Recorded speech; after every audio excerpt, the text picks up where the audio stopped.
ایسا وظیفہ ہے کہ بد اخلاق خاون کے لیے اور بد اخلاق بیوی کے لیے بہت مؤثر ہے۔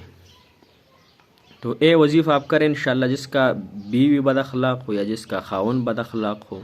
تو ایک نام ہے اللہ جل شانہ کا، یہ پڑھا کریں۔ تو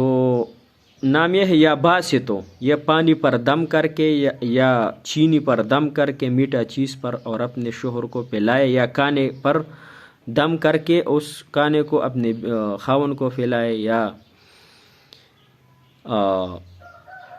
بیوی کو پلائے، تو انشاءاللہ وہ بد مزاجی اس کا ختم ہو جائے گا، انشاءاللہ وہ آپ کا فرمان بردار ہو جائے گا اور اس کا بد اخلاقی ختم ہو جائے گا۔ جس کا بیوی یا خاون بد اخلاق ہو تو انشاءاللہ آپ کے لیے مجرب وظیفہ ہے، کر کے انشاءاللہ کر کے